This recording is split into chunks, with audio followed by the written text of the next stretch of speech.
सुबह सड़क शांत है। एक साधारण भारतीय परिवार में युवा मास्टर पेहू अपनी आंखें बंद करके अपनी नींद से जाग गया। उसने सोचा कि उसकी माँ अभी भी सो रही थी और उसे थोड़ा प्यास लगी और चिल्लाया, माँ मुझे चाहिए पानी पीने के लिए। मम्मी मेरे लिए पानी डालने आई। मेरी माँ ने कोई जवाब नहीं दिया। उसने अपने पिता की तलाश शुरू की, लेकिन उसने पाया कि उसके पिता घर पर नहीं थे। वह नीचे गई और गंदी जमीन, गुब्बारों, बोतलों और कुछ सजावट से भरी हुई देखी। ये पता चला कि कल पेहू का जन्मदिन था। शायद उसे एहसास नहीं था कि इस रात का उसके लिए क्या मतलब है। पेहू खेलने के लिए बाहर जाना चाहती थी, लेकिन वो बहुत छोटी थी। कोई बात नहीं कि उसने अपने पैर कैसे उठाए, उसका हाथ अभी भी डॉलबोन को नहीं छू सकता था, इसलिए उसे हार माननी पड़ी। इस समय रसोई से आने वाली पानी की आवाज ने उसका ध्यान आकर्षित किया और वह तुरंत भाग गई। वह नल को बंद करना चाहती थी। उसने छोटी कुर्सी को हिलाने की कोशिश की, लेकिन ये अभी भी पर्याप्त नहीं थी। माँ ने आने और उसकी मदद करने के लिए, लेकिन उसने पाया कि माँ ने उसे कोई जवाब नहीं दिया। युवा पेहू ने जल्दी से हार मान ली। पानी सिंक से बाहर बहता रहा और सिंक के बगल में एक बिजली का आउटलेट है। 5555 खरब 55 अरब 55। इस समय टीवी पर आवाज ने पेहू को आकर्षित किया। उसने कार्यक्रम में खेलने के लिए रिमोट कंट्रोल उठाया। टीवी पर गायन और नृत्य के कार्यक्रम थे और वह खुशी से संगीत में कूद पड़ी। वह अब चाहती थी कि उसकी माँ उसके साथ नृत्य करे। वह जोर से चिल्लाया, लेकिन उसकी माँ ने अभी भी उस पर कोई प्रतिक्रिया नहीं दी। वह थोड़ा गुस्से में थी, इसलिए उसने अपनी माँ की बगल में अखबार डाला और अपनी माँ को पढ़ाने के लिए टीवी की मात्रा को अधिकतम कर दिया, लेकिन उसकी माँ अभी भी नहीं उठी। आओ पेहू थोड़ा चकरा गया और वे तड़प उठी। इस समय फोन की घंटी किताबों की अलमारी से आई थी और पेहू अपनी माँ के लिए फोन का जवाब देना चाहता था, लेकिन वह एक उड़ान से फोन प्राप्त करने के लिए बहुत छोटा था। पेहू बाथरूम जाना चाहती थी। उसने अपनी माँ को फोन किया। क्या उसकी माँ भी नाराज थी? उसने बड़ी मुश्किल से अपने दांतों को ब्रश किया और अपनी पैंट बदल ली, लेकिन उसने पतलून पहनना नहीं सीखा था। उसने अपनी माँ से मदद मांगी और उसकी माँ नहीं चली, इसलिए पेहू ने पैंट को पेशाब में फेंक दिया। पेहू अपनी माँ पर बुरी तरह से रेंगती है और आंसू में बह जाती है। उसे समझ नहीं आया कि उसकी माँ ने हमेशा उसकी उपेक्षा क्यों की। इस समय एक दवा की बोतल माँ के हाथ से गिर गई और सफेद गोलियां जमीन पर गिर गईं। ये पता चला कि मेरी माँ और पिता के बीच कल रात झगड़ा हुआ था और माँ ने नींद की गोलियां खाकर आत्महत्या कर ली थी। हालांकि पेहू को ये समझ में नहीं आया। उसने सोचा कि ये वह कैंडी होनी चाहिए जिसे उसकी माँ ने छिपाया था, इससे पहले कि मेरी माँ जवाब दे पाती। बुककेस पर फोन फिर से बजने लगा। पेहू बुककेस पर चढ़ने के लिए जूझती रही और आखिरकार उसे फोन मिल गया, लेकिन गलती से फोन उसके हाथ से फिसल गया और बुककेस के नीचे गिर गया। फोन बम के दौरान जुड़ा हुआ था। मुझे वहाँ एक परिचित आवाज सुनाई दी। मेरे पिता ने सोचा कि ये मेरी माँ है जिन्होंने फोन का जवाब दिया। उन्होंने श्राप देना शुरू कर दिया है कि वो एक बहुत ही महत्वपूर्ण बैठक में भाग लेने जा रही है, लेकिन उनकी पत्नी ने अपने कपड़ों को इस्त्री नहीं किया, इसलिए वह लगभग डूबी। उड़ान और गुस्से में था। ने कहा कि उसे अपनी पत्नी से शादी करने का पछतावा है। अंत में उन्होंने गुस्से में कहा कि लोहे की स्वचालित बिजली बंद हो गई और अपनी पत्नी को बिजली की आपूर्ति को जल्दी से अनप्लग करने के लिए याद दिलाया।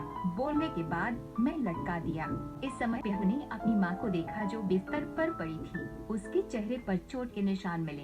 वह बाथरूम में भाग गई। उसे क्रीम मिली और वे अपनी माँ के घाव का इलाज करना चाहती थी। बाथरूम के शीशे पर उसकी माँ ने लिपस्टिक में अपनी आखिरी शब्द लिखे थे। इस बात का अफसोस कि उसके परिवार वालों ने उसके पति से शादी करने पर आपत्ति जताई। बेशक पेहू ये समझ नहीं पा रही थी। उसने अपनी माँ की लिपस्टिक उठाई और बहुत ही सुंदर महसूस करते हुए अपने मुँह पर लिपटा लिया। पेहू अपनी माँ से पूछने के लिए दौड़ी कि क्या वे अच्छी लग रही है और फिर उसके चेहरे पर क्रीम लगाई। फिर क्रीम ली और उसे जमीन पर लिटा दिया। पिता और माँ की फोटो जमीन पर गिरी थी। फोटो में माँ और पिता के खुश चेहरे मुस्कुरा रहे थे। पेहू उसे उठाना चाहती थी, लेकिन उसके हाथ बहुत फिसलन भरे थे और उसने उसे नहीं उठाया। इस समय धूम्रपान करने वाले लोहे ने पेहू का ध्यान आकर्षित किया। वह लोहे के पास पहुंची और उत्सुकता से लोहे की परिक्रमा की। उसने अपना हाथ लोहे की तरफ बढ़ाया और जल्द ही लोहे से ढक गया। उसने जल्दी से अपना हाथ पीछे कर लिया, जिससे पेहू को चोट लगी। कूद कूद कर रोई। वह बहुत रोई और अपनी माँ के पास चली गई। उसे हमेशा की तरह गले लगाकर पेहू बहुत देर तक रोती रोती रही और रोने के बाद सो गई। पेहू जागने पर थोड़ा भूखी थी। उसने अपनी माँ को हिलाया। उसकी माँ ने कोई जवाब नहीं दिया। पेहू को खुद से खाने के लिए कुछ खोजना था। पेहू दूध पीना चाहती थी, लेकिन गलती से बोतल पलट गई। बिट्टू साहू ने सोचा कि वहाँ रसोई में कुछ होना चाहिए। उसने सावधानी से प्लेट को खोला, लेकिन प्लेट गलती से खिसक गई। पेहू को 2 केक मिले। उसने एक वयस्क की तरह माइक्रोवेव ओवन चालू किया, लेकिन उसे माइक्रोवेव संचालित करने का तरीका नहीं पता था। केक पसने और उसने उपयोग करने के बारे में सोचा। गैस पके हुए केक को आग लगा दिया गया था। केक में आग लग गई थी, लेकिन वह नहीं जानता था कि गैस को कैसे बंद किया जाए और बचकाना पेहू उसके मुंह से बाहर उड़ाने वाला था। वह रेफ्रिजरेटर खोलना चाहती थी। उसने रेफ्रिजरेटर का दरवाजा हिलाया। रेफ्रिजरेटर पर लगी बोतल हिल गई। शायद अगले ही पल बंद गिर जाएगी। सौभाग्य से पेहू ने फ्रिज खोला और कल का केक पाया। खाने के बाद नटखट पेहू रेफ्रिजरेटर में आ गया। उसे जल्द ही पता चला कि रेफ्रिजरेटर मजेदार नहीं था। उसने दरवाजे को जोर से धक्का दिया। बहुत समय बाद वह और बोतल बाहर गिर गई। बोतल जमीन पर गिर गई और कांच के घने में गिर गई।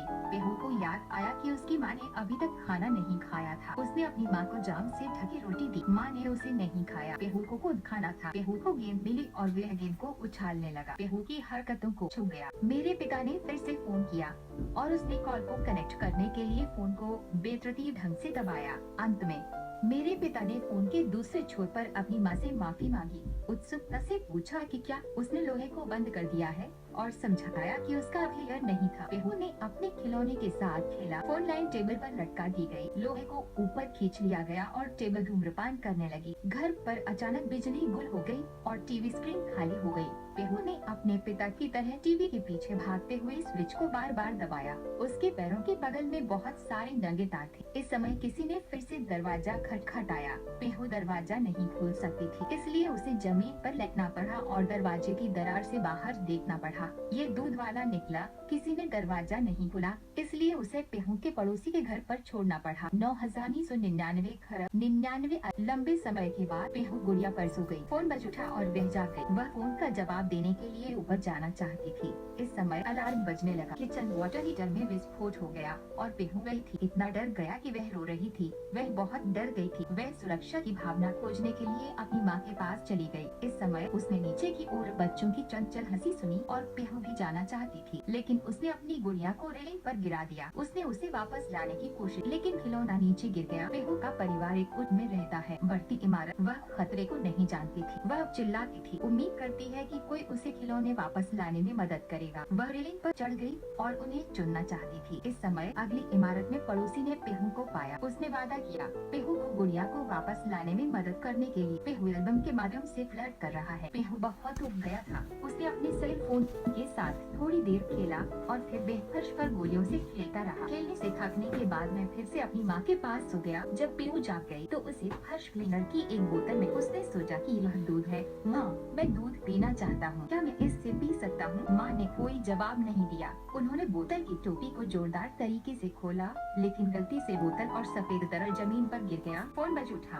ये मेरे पिता का फोन था। मेरे पिता ने उनसे पूछा कि मेरी माँ क्या कर रही है। पेहू ने कहा कि वह सो रही थी। आखिरकार इन शब्दों ने मेरे पिता की सतर्कता को जगा दिया और वह तुरंत घर लौट आया। पेहू ने अपनी माँ के लिए कुछ खाना निकाला और अपनी माँ से मक्खियों को निकाला। इस समय उसे प्लेट पर गोलियां में। उसने उसे उठाया और कुछ गोलियां ली। थोड़ी देर बाद पेहू बहुत नींद में थी और वह सो गई जमीन पर। अंत में पिताजी घर पहुँचे और दरवाजा खोला।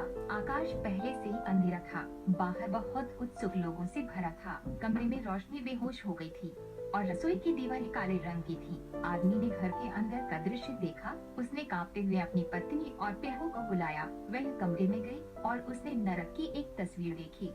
इस समय उसने पेहू की प्यारी आवाज सुनी, पिताजी, मैंने एक सुंदर घर बनाया है, लेकिन शायद ये सच है, शायद ये सिर्फ एक भ्रम है। आत्महत्या? आपके अपने कंकाल को किसी ऐसे व्यक्ति की अलमारी में रख रही हैं जो आपसे प्यार करता है। नाटक में माँ ने आत्महत्या कर ली। शायद ये माँ हताश है। शायद घरेलू हिंसा के कारण प्रसूतर अवसाद भी है।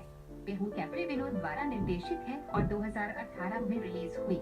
फिल्म वास्तविक घटनाओं पर आधारित है। शायद हमें स्वीकार करने के लिए सबसे कठिन बात वास्तविक कहानियों पर आधारित अनुकूलन है।